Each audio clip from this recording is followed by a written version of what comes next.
దుర్గ గారు నమస్కారం అండి. నమస్కారం అండి. దుర్గ గారు, మనకి సత్యసాయిబాబా ఉంది కదండి, ఆయన గురించి మీ మాటల్లో తప్పకుండానండి. వివరిస్తారా? ఈ ఏప్రిల్ 24న సత్యసాయిబాబా గారి ఆరాధన ఉత్సవం జరిగే సందర్భంగా మనం ఆయన గురించి తెలుసుకుందామండి. సత్యసాయిబాబా ఒక తత్వవేత్త, ఒక ఆధ్యాత్మికవేత్త, మన ప్రపంచానికి ఒక మార్గదర్శకం నిర్దేశించిన గొప్ప మహిమాన్వితులండి. ఆయన 1926 నవంబర్ 23న చిన్న కుగ్రామం పుట్టపర్తి దగ్గర జన్మించారు. తల్లి ఈశ్వరమ్మ గారు, తండ్రి పెద్ద వెంకమ్మరాజు గారు. వారికి కడుపుతో ఉన్న సందర్భంగా అనేక రకాలైన మహిమలు కనిపించాయిటండి. అంటే ఆకాశం నుంచి మెరుపులు వచ్చి ఆవిడ కడుపులోకి ప్రవేశించినట్టు, తర్వాత ఆవిడ పడుకున్న మంచం చుట్టూ నాగుపాము ఉండి వెళ్ళినట్టు, అలా అనేక మహిమలు కనిపించాయి. అంటే పుణ్యాత్ములు, పుణ్యపురుషులు మనకి దివి నుంచి భూమికి వచ్చేటప్పుడు అవతార పురుషులుగా కొన్ని మహిమలు దుందుబిలు వినిపించడం, పూల వర్షం కురిపించడం మనం వింటూ ఉంటాం. అటువంటి అవతార మూర్తి సత్యసాయిబాబా గారండి. ఆయన 14 ఏళ్ల వయసులో, అంటే చిన్న వయసులో ఆయన అవతార ప్రకటన చేశారు. 1940లో నేను సత్యసాయిబాబా, అంటే సత్య, ఇప్పటి నుంచి నేను షిరిడి సాయిబాబా అవతారాన్ని, నేను ఆ షిరిడి సాయిబాబా అవతారంగా వచ్చాను, ఇక నా పేరు సత్యసాయిబాబా అని ఆయనే అవతార ప్రకటన చేశారు 14 ఏళ్ల వయసులో. ఆ 14 ఏళ్ల వయసులో ఆయనకి అప్పటికే సంగీతం, భజనలు, ఆధ్యాత్మికం, జ్ఞానం సమస్తం అండి. ఆయన చదివి ఎక్కడా నేర్చుకున్నది, ఒక పుస్తకం చూసి నేర్చుకున్నది ఎక్కడా లేదు. అట్లా అవతార ప్రకటన చేసిన ఆయన తల్లి ఈశ్వరమ్మ గారు అన్నారట, నాయనా పుట్టపర్తి వదిలి వెళ్ళకు, ఇక్కడే ఉండు నాయన అని కోరారట. ఆ తల్లి ఆజ్ఞ మీద ఆయన పుట్టపర్తిలోనే ఉండి ఆ పుట్టపర్తిని ప్రపంచ పటంలో ఒక గొప్ప ప్రదేశంగా ఆయన నిలిపారండి. అటువంటి మహాత్ములు వారు. ఆయనలో మహనీయులు. ఆయనకి మానవతా విలువలు, ప్రేమ, ధర్మం, శాంతి, అహింస ఇవే ఎక్కువగా చెప్తూ ఉండేవారు. ప్రతి వాళ్ళకి కూడా సేవ చేయండి, సేవ చేశాకే నా దగ్గరికి రండి, మానవ లక్షణము సేవ.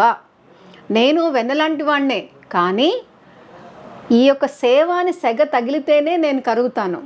ఊరికే వచ్చి నాకు అవి ఇవ్వండి అని కాదు, ముందు సేవ చేశాక రండి, సేవ చేయండి అని చెప్తారు. మానవ సేవే మాధవ సేవ అని ఆయన అనేక రకాలైన సేవలు ఆయన అందరితోటి చేయించి 188 దేశాల్లో ఈ రోజున బాబా వారి సెంటర్స్, అక్కడ నిత్యము ఓంకారాలు, నగర సంకీర్తనలు, భజనలు, అన్నదానాలు, తర్వాత వైద్య చికిత్సలు అన్నీ కూడా అన్ని దేశాల్లో ఆయన ఏ దేశానికి వెళ్ళలేదండి, ఒక్క నైరోబీ దేశానికి మాత్రం వెళ్ళారు. అక్కడ ఈద్ అమీన్ అనే క్రూరుడు ఉన్నాడు, మన భారతీయులు ఇబ్బంది పడకూడదని ఆయన ఒక్క చోటుకి వెళ్ళారు. ఆయన వెళ్ళొచ్చాక ఆ ఈద్ అమీన్ మా యొక్క మానసిక పరిస్థితుల్లో కూడా వచ్చి మంచిగా పనులు చేశారు అని చెప్పుకుంటారండి. ఆయన ఎక్కడికి వెళ్లకుండా వేరే దేశాలకి, అన్ని దేశాల వారు ఒక మ్యాగ్నెట్ అట్రాక్షన్ లాగా ఆయన దగ్గరకు వచ్చి సేవ చేసి ఆయన స్థాపించారండి. తల్లి ఒక రోజున వచ్చి, నాయన మనకి ఈ పుట్టపర్తి దగ్గర బడి లేదురా, అందరూ కష్టపడుతున్నారు అంటే ఒక బడి కట్టించారట. ఆ బడి ఈ రోజున పెద్ద యూనివర్సిటీగా మారి ఆయనే దానికి వైస్ ఛాన్సలరు, ఇంటర్నేషనల్ రికగ్నిషన్, దేశ విదేశాల నుంచి పిల్లలు వచ్చి చదువుకుంటున్నారండి.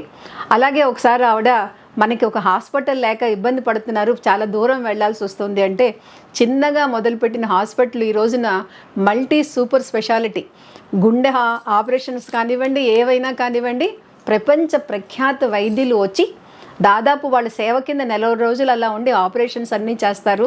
అంటే డాక్టర్స్ కూడా సేవకని వస్తారండి. ప్రపంచంలో అన్ని దేశాల వారు కూడా వచ్చి ఆపరేషన్స్ ఫ్రీగా, వైద్యానికి కానీ చదువుకు కానీ ఏ దానికి ఒక రూపాయి మనం పుట్టపర్తిలో ఖర్చు పెట్టనక్కర్లేదండి. అటువంటి సౌకర్యాలు ఆయన కల్పించారు. అన్నింటికీ మించి ప్రభుత్వం కూడా చేతులెత్తేసిన ప్రాజెక్టు, తుంగభద్ర నీటిని అందరికీ కూడా మంచినీటిగా, రాయలసీమ, చెన్నై, మహబూబ్ నగర్, కర్ణాటకలో కొన్ని ప్రాంతాలకి మంచినీళ్ళు ఇచ్చిన దైవం అండి. అంటే అటు వైద్యం, ఇటు చదువు, ఇటు అలాగే నీరు, అలాగే అందరికీ మంచి, వచ్చిన వాళ్ళందరికీ ఏం చెప్తారండి, ప్రేమ, love all serve all, hurt never అని చెప్తారు. అంటే లవ్ ఎవర్, ప్రతి వాళ్ళని ప్రేమించండి. మీరందరూ నన్ను దైవ స్వరూపం అంటున్నారు. మీలో ఉన్న దైవాన్ని మీరు తెలుసుకోండి. మీలో కూడా దైవత్వం ఉంది. దైవ లక్షణాలని పెంచుకోండి. ప్రేమ, శాంతి, అహింసని పెంచుకోండి అని ఆయన అందరికీ కూడా అటు భజనలు చేయించడం కానివ్వండి, రామనామ స్మరణ చేయించడం. అందరూ దగ్గర సిక్కులు, మన దేశంలో ఉండే అన్ని రకాల మతాల వాళ్ళే కాదు, అటు చైనీయులు, తర్వాత పార్సీ వాళ్ళు, అమెరికన్లు, ఇంగ్లాండ్ వాళ్ళు, అన్ని దేశాల వాళ్ళు చక్కగా క్రమశిక్షణతో కూర్చుని భజనలు చేయడం, భోజనాలు చేయడం, అందరికీ ఒకరికొకరు అనేసి అందరికీ సహాయపడడం, ఇన్ని రకాలవి చేయడంతో పాటు మన సత్యసాయి ఇన్స్టిట్యూషన్స్ని ఎందుకు ఎక్కువగా మన అందరం కూడా ఎప్పుడు తలుచుకోవాలి, మెచ్చుకోవాలి అంటేనండి, బాల వికాస్. పసిపిల్లలకి, మా 10 ఏళ్ల పిల్లల లోపు అందరికీ కూడాను చక్కటి పద్యాలు, దేవుడి సుమతి శతకం పద్యాలు, చక్కగా ఈ నామస్మరణ అవన్నీ కూడా వాళ్ళకి నేర్పించడం అండి. చిన్న చిన్న నీతి కథలు, మనకి హరిశ్చంద్రుడు, రాముడు, సచికేతుడు అవన్నీ ఉంటాయి, ధ్రువుడు ఉన్నాయి కదండి. అలాంటివన్నీ కూడా ఒక సిలబస్ లాగా మొత్తం మన దేశంలో, విదేశాల్లో, అన్ని దేశాల్లో కూడా బాల వికాస్ అండి. అంటే పసి హృదయాల్లో మంచిని పెంచాలి, ప్రేమని పెంచాలి, మానవతా విలువలు ఉండాలి అనే ఉద్దేశంతో ఆయన బాల వికాస్. ఆ తర్వాత యువతకి ఏంటి, ఇప్పుడు స్కిల్ కావాలి, నైపుణ్యాలు కావాలి, అలాగే వాళ్ళకి మాట్లాడడం, స్పోకెన్ ఇంగ్లీష్లో అవి కావాలి. అలా అన్ని రకాల నైపుణ్యాలు విద్యార్థులకి, యువతకి. తర్వాత మహిళలకి వాళ్ళు చేయగలిగిన ఈ తల్లులందరినీ కూడా బాల వికాస్లో టీచర్లుగా యువతకి అందరికీ మళ్ళీ నేర్పించేటట్టుగా, తర్వాత స్కిల్స్, నైపుణ్యాలు ఏం కావాలో అవన్నీ నేర్పించేటట్టుగా మహిళలకి, వృద్ధులకి, ఓల్డ్ ఏజ్ హోమ్స్లో ఉండే వాళ్ళు ఏం చేయగలరు. ఇప్పుడు మనలాగా రిటైర్ అయిపోయిన వాళ్ళు మనం పాఠం చెప్పగలం, పద్యం చెప్పగలం, ఇంకేమైనా చేయగలం. వాళ్ళందరి సేవల్ని కూడగొట్టుకుని అలా ఎవరికి వదలకుండా యువతులు, బాలలు, వృద్ధులు అందరికీ కూడా ప్రేమ దైవము, మీలో ఉన్న దేవుణ్ణి గుర్తించండి, పక్కన వాళ్ళని ప్రేమించండి అని ఆయన చెప్పి ఆ మార్గదర్శకత్వంలో ఆయన ఈ రోజున 2011లో ఆయన శరీరం విడిచినా కూడా ఏప్రిల్ 24న ఈ రోజు దాకా అదే పద్ధతిలో ఆయన ఉన్నప్పుడు ఓంకారం, భజనలు, నగర సంకీర్తనలు, సేవలు ఏం జరుగుతున్నాయో ఈ రోజు దాకా పుట్టపర్తిలో ఆయన అన్ని సెంటర్స్లో కూడా అలాగే జరగడం అనేది ఆయన భగవత్ అవతారం అని చెప్పుకోవాలండి. అయితే సత్యసాయి ఇన్స్టిట్యూషన్స్ని ప్రపంచంలో అందరూ ఎందుకు బాగా ఆదరిస్తారు, మెచ్చుకుంటారంటే వారు చేసే సేవలు. దేశంలో ఎక్కడ వరదలు వచ్చినా పడవలు వేసుకుని సత్యసాయి వాలంటీర్స్ అండి ముందు వెళ్ళిపోయి వాళ్ళకి కావాల్సిన ఆహారము, బట్టలు, వైద్యము అన్నీ కూడా అందిస్తారండి. అలాగే మన ఏపీ శిబిరాలు పెడతారు. ఏపీలో, ఆంధ్రప్రదేశ్లో వరదలు వచ్చినప్పుడు కానివ్వండి, సైక్లోన్ వచ్చినప్పుడు కానివ్వండి, గుజరాత్ భూకంపం కానివ్వండి, కోవిడ్-19లో ఈ సత్యసాయి వాళ్ళు చేసిన సేవలు ఎవ్వరూ చేయలేరండి. అంటే అటు వైద్యం, ఇటు ఆహారం, ఇటు మానసికంగా వాళ్ళకి సపోర్ట్ ఇవ్వడం, సైకలాజికల్ కౌన్సిలింగ్ ఇవ్వడం, తర్వాత పునరావాస కేంద్రాలు పెట్టడం, సేవాదళ్ళు నిస్వార్థంగా అవతల వాళ్ళకి ఏ విధంగా సాయం చెయ్యాలి అని బాబావారు చెప్పి ఆయన యొక్క ప్రవచనాల్లో కానీ, ప్రసంగాల్లో కానివ్వండి, అనేక రకాలుగా దేవుడి గురించి, భక్తి గురించి, సేవ గురించి చెప్పడం వలన ఏ సేవాదళ సభ్యుడైనా చూడండి చక్కటి తెల్లటి వస్త్రాలు వేసుకుని ఆ మగవాళ్ళు కానీ, ఆడవాళ్ళు కానీ ఎప్పుడు చిరునవ్వుతో అవతలి వాళ్ళకి సాయిరాం ఏం కావాలి అని అడుగుతారు. మనం అక్కడ తెలియని వాళ్ళు పుట్టపర్తిలో గట్టిగా మాట్లాడుకుంటుంటే కూడా సాయిరాం అంటే నెమ్మదిగా మాట్లాడండి, అంతే. అంటే ప్రతి దానికి సాయి రామ్ రామ్ రామ్ అనేసి ఆయన నేర్పించి అందరినీ కూడా, మనందరికీ కూడా ఒక ఆధ్యాత్మిక మార్గదర్శకత్వం చేసిన మహామహుడు. అందుకని ఆయన దేవుడు అని అనుకుంటానండి. ఎందుకంటే ఆయన ఏమీ ప్రజల కోసం ఏమన్నా చేశారు కానీ ఆయన ఎప్పుడు చెప్పులు వేసుకోలేదండి. ఒక ఉంగరం, బంగారు ఉంగరం, నగ కూడా వేసుకోలేదండి. ఎప్పుడు కూడా ఆ యొక్క సాఫ్రాన్ ఒక జుబ్బా వేసుకునేవారు అంతే. అంతకు మించి ఆయన తినేది ఇంత రాగి సంకటి. ప్రజలందరికీ కడుపు నిండా అనేక పంచభక్ష పరమాణాలు పెట్టినా ఆయన ఎప్పుడు తిన్నది కానీ, వేసుకున్నది కానీ బంగారం లాంటిది కాదండి. కాకపోతే ఆయన ఇచ్చిన విభూతితోటి అనేకమైన రోగాలు తగ్గాయండి. ఆయన అంటే సాక్షాత్తు ఆయన సృష్టించి ఇచ్చిన విభూతి మూలాన అటు క్యాన్సర్ దగ్గర నుంచి అనేక రోగాలు తగ్గాయి అనేసి భక్తులు చెప్తూ ఉంటారు.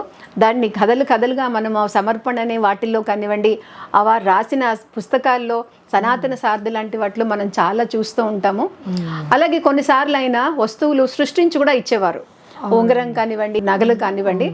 దానికి ఏం చెప్తారంటే బాబా వారు ఎందుకు అలా మహిమలు చేశారు అంటే, ముందు చిన్నపిల్లల్ని మనం ఆకర్షించడానికి చాక్లెట్లు ఇస్తాం, తర్వాత మనం చెప్పిన చదువుకోవడమో మంచి పనిలో వాళ్ళు చేస్తారు. అలాగే మనిషిని ఒక మంచి మార్గం వైపు తిప్పుకోవాలి, వాళ్ళతోటి మంచి పనులు చేయించాలి అంటే చిన్న చిన్నవి వాళ్ళ వైపు తిప్పుకోవడానికి చెయ్యాలి కదా అని అంటారు. ఒక చిన్న మిఠాయి ఇస్తే చాలు చేస్తారు. అలా ఎప్పుడు కూడా ఆయన చిన్న చిన్న సృష్టించి ఇవ్వడం అనేవి చేస్తూ ఉండేవారు. అన్న దానాలండి, ఏ రోజున సత్యసాయిబాబా గారి అన్ని ఇన్స్టిట్యూషన్స్లో కూడా ఆకలి వేసిన వాళ్ళు ఎప్పుడు కూడాను అన్నప్రసాదంలాగా చక్కగా వాళ్ళు తీస్తారు. అయితే ఆయన దర్శనము, స్పర్శనము, సంభాషణము పొందిన వాళ్ళు ఎంతో మంది ఉన్నారండి. నేను కూడా పుట్టపర్తి 4-5 సార్లు వెళ్ళాను. ఒకసారి వెళ్ళినప్పుడు ఆయన వచ్చారు, తొందరగా వెళ్ళిపోయారు. నా మనసులో ఒక నిమిషం అనిపించింది, డబ్బున్న వాళ్ళకే ఇంటర్వ్యూలు దర్శనాలు సరిగా ఇస్తారు, ఈయన నాలాంటి వాళ్ళకి ఇవ్వరనమాట అని. మా ఫ్రెండ్స్ అందరూ బాబా గారు మీకోసం ఐస్ క్రీమ్ పెట్టించాను ప్యారలల్ అన్నారు, వెళ్ళి తిందాం అన్నారు. సరే అని అందరం వెళ్ళాము. ఐస్ క్రీమ్ ఇంకా కొనుక్కుంటున్నామండి. అందరూ బాబా బాబా అన్నారు. నేను ఇంకా ఇక్కడ ఉన్నాను. కారు వచ్చింది, బాబా గారి కారు ఆగింది, అద్దం దింపారు. నేను ఎదురుకుండా ఆయనకున్నానండి. ఇంకా నేను అనుకున్నాను, ఓహో నేను అనుకున్నానని బాబా గారు నాకు అంత చక్కగా వచ్చి దర్శనం ఇచ్చారు అని. అటువంటి మహానుభావులు మన సత్యసాయి బాబా. మానవ మాత్రులు చేయలేని ప్రేమ, శాంతి, అహింసవి ఆయన యొక్క మన సర్వమత స్తూపం అంటామండి. అందులో అన్ని మతాలన్నీ కలిపి ఆ స్తూపంలో, అంటే ప్రజలందరూ ఒకటే, మతాలన్నీ ఒకటే, మానవులందరూ ఒకటే అనే విషయాన్ని ఆయన మనందరికీ కూడా బోధించారు. అక్కడ ఉన్న వాళ్ళందరూ కూడా అన్నదమ్ముల్లాగా, అక్క చెల్లెళ్ళలాగా ఒకే మానవత్వమే మన మతం అనేసి మానవ విలువల్ని పాటించాలి అని ఉంటారండి. దాన్ని ఇంకా ఇంకా ఎక్కువగా అందరూ కూడా పాటిస్తే మనకు అసలు ఈ కల్లోలాలు అనేవి మనకి ఈ యొక్క కలియుగంలో ఉండవు అనేసి అనిపిస్తూ ఉంటుంది. అయితే ఆయన ఎప్పుడూ కూడా లోక కళ్యాణం కోసం అనేక యజ్ఞాలు చేయించేవారండి. ఆయనే సాక్షాత్తు దేవుడుగా అయినా ఆయన బ్రహ్మల్ని పిలిచి వారు ఏ విధంగా యజ్ఞాలు చేయాలి, వర్షాలకు కానివ్వండి, లోక కళ్యాణానికి కానివ్వండి, శాంతికి కానివ్వండి, అవన్నీ కూడా ఆయన వేద పురుషులందరినీ పిలిచి పండితులతోటి చేయిస్తూ ఉండేవారు. ఒకసారి ఒక స్వీడన్ దేశస్థుడికి ఈయన ఒక రకమైన రాళ్ళు అంటే డైమండ్స్ లాంటివి ఉన్న ఒక వాచ్ ఇచ్చారట. అతను నెక్స్ట్ డే వచ్చినప్పుడు అది పెట్టుకోకపోతే ఏం పెట్టుకోలేదు అని అడిగితే, లేదు మరి కస్టమ్స్ వాళ్ళు పట్టుకుంటారు పెట్టుకుంటే అనేదో అంటే, ఆహా అలాగా అన్నారట. మళ్ళా ఆ వాచ్కి ఆయన రిసిప్ట్ కూడా తెచ్చిచ్చారట. అది వాళ్ళ స్వీడన్లో కొన్న షాపు.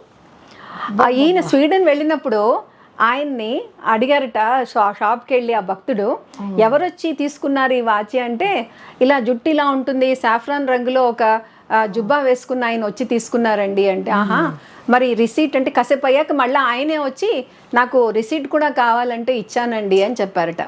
అంటే ఆయన ఒకేసారి అనేక ప్రాంతాల్లో ఉండగలరు, సర్వవ్యాప్తత్వం అంటాం కదా.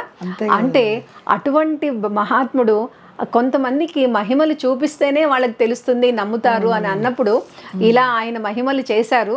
కానీ ఆయన మహిమల మూలాన ప్రజలందరికీ కూడా మంచి జరిగింది, నమ్మకం పెరిగింది, మానవత్వం పెరిగింది. కాబట్టి ఆ దేవుడు ఆ లక్షణాలతోటి అందరితో కూడా దైవీ లక్షణాలు అంటాం కదా, శాంతి, ప్రేమ, కరుణ, ఇవన్నీ కూడా లక్షణాలు ఉన్న దైవీ లక్షణాలు కల సాయిబాబా గారిని మనం తలుచుకోవడం అనేది చాలా చాలా సంతోషంగా ఉందండి. చుక్కలన్నీ బ్రహ్మ, సూర్యుడు బ్రహ్మ, చంద్రుడను బ్రహ్మ, జలము బ్రహ్మ, తల్లి అన్నను బ్రహ్మ, తండ్రి అన్నను బ్రహ్మ, జీవులన్నయు బ్రహ్మ, జీవరాశుడు బ్రహ్మ, గిట్టించువాడు బ్రహ్మ, పుట్టించువాడు బ్రహ్మ, గృహిణి బ్రహ్మ, ప్రకృతి అంతయు బ్రహ్మ, శక్తి అంతయు బ్రహ్మ, కాలమంతయు బ్రహ్మ, సర్వము తెలియు ఈ సభయు బ్రహ్మ, సత్యమును తెలుపు ఈ సాయిబాబా బ్రహ్మ అన్నారట.